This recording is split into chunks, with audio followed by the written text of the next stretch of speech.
Hey, welcome back. In today's video, we're going to look at a proper flashlight versus the little flashlight that's on your cell phone. Is this enough? And also stay tuned because I'll be going through the contents of this giveaway. This giveaway was supposed to be for 5,000 subscribers. But last week, I posted a video that's got like 45,000 views now, and we had like 600 subscribers in a week.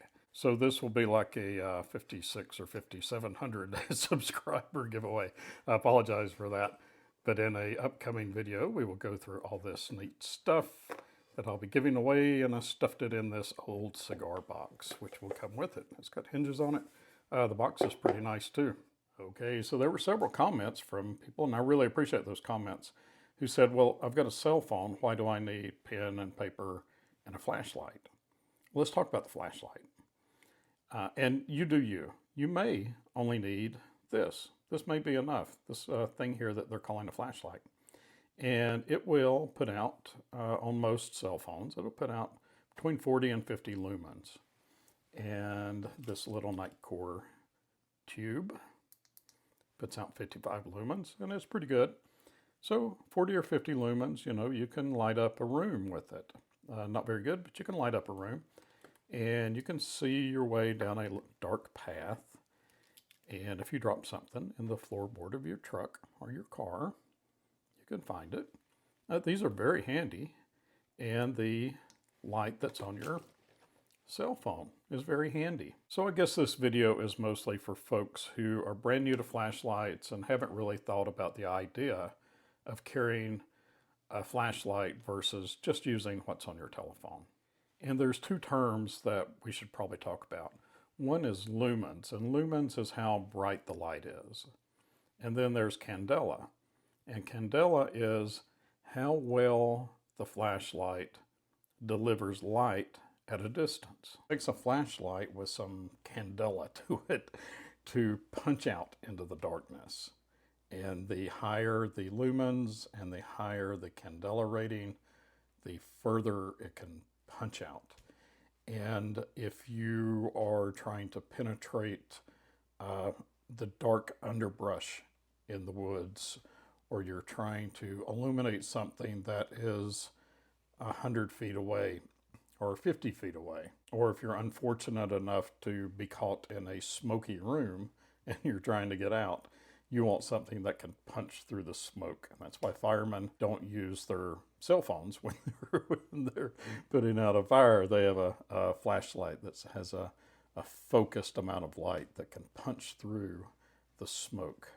It's also good for being seen at a distance. So if you've broken down on the side of a dark road and you're walking down the side of the road, people can see you better with a light that can punch out there at some distance. And a cell phone just can't do that. What creates that candela is lumens, but also a reflector. So this light has a reflector that's about that deep. This light has a reflector that's about that deep. This light has a reflector that's all the way down here. And that is what is giving these flashlights their candela. So it's a combination of a pretty good amount of lumen on the LED and a reflector. And on your cell phone, there is no reflector. So and there's not room for a reflector. Cell phones are very thin. There's some electronics back there. So most cell phones, I don't know of any that really have a decent reflector or any reflector at all. Also, LEDs don't just generate light. They also generate heat. So your cell phone can handle 50 lumens because that's not generating a lot of heat. This little plastic flashlight, 55 lumens, doesn't really generate a lot of heat. But you get up to 100 lumens, 200 lumens, 300 lumens, and it really starts to heat up really quickly. Flashlights dissipate that heat by being made out of metal, usually aluminum, and most of them have these fins here to kind of dissipate the heat. Almost all of them do. You'll see some kind of fin, not on this one, on a lot of these that will help to kind of dissipate the heat. And they're made out of metal. Your cell phone, if you put a 100 lumen LED in here, it would damage the electronics. It would just generate too much heat, and you don't want to do that.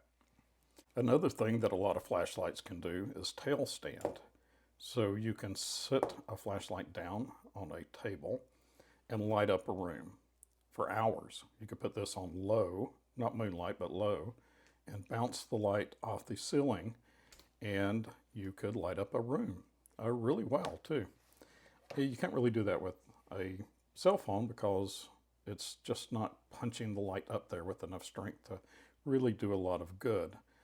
And also, you would tie up your cell phone. You'd be using it as a lamp and not a cell phone and a lamp. Another reason that your cell phone just can't perform nearly as well as a flashlight is power. This cell phone has a battery in it that has about 3,100 milliamps worth of power in it. This 18650 battery has 3,000 milliamps of power in it. But all this battery has to do when it's in a flashlight is make light. But your battery in your cell phone has to light the light. It has to keep some of your apps going in here. It has to illuminate your monitor. It's probably looking for cell service. It's probably looking for Wi-Fi. You can turn that off. But it's doing a lot of other things that can't send all that power to this light. And if it did, it would probably generate too much heat and it would damage your phone. So do you need a flashlight instead of just the light that's on your cell phone? Well, I don't know. I don't know your situation. Maybe you live in a very well-lit city that never has a power outage. Or maybe you live on a part of the planet where the sun never sets. Or maybe you're one of the undead and you curse the light. Or maybe you killed a few people and got sent to a slam where they told you you'll never see the light of day. So you dug up an old doctor and paid him 20 menthol cools to do a surgical shine job on your eyeballs. I don't know. I just don't know. I don't know. All right, let's take a quick peek inside the box. And just real quick, we'll go over this again in more detail when I post the video. I'll do 2 videos.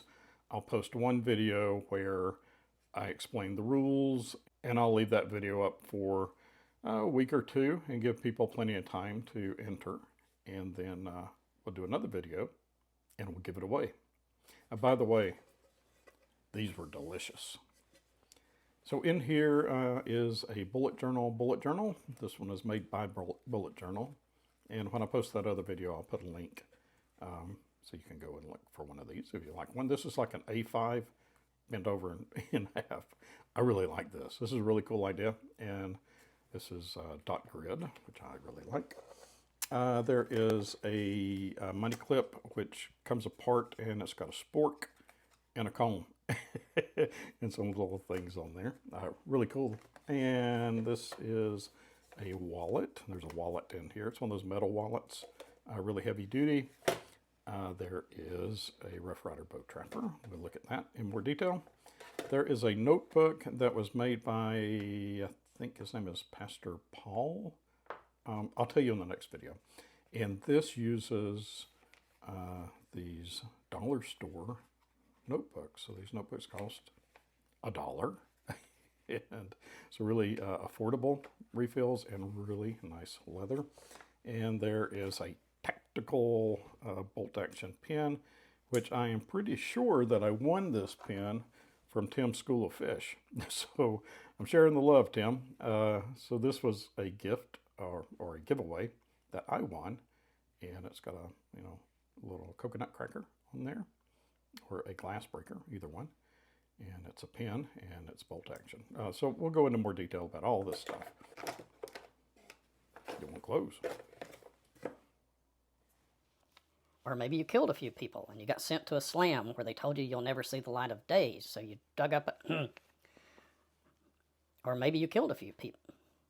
Or maybe you killed a few people and you got sent to a slam where they told you you'll never see the light of day, so you dug up an old doctor and paid him fit... Or maybe you got sent to a slam... Or maybe you killed a few people. Or maybe you killed a few people and got sent to a slam where they told you you'll never see the light of day, so you dug up an old doctor and paid him 20 menthol cools to do a shot.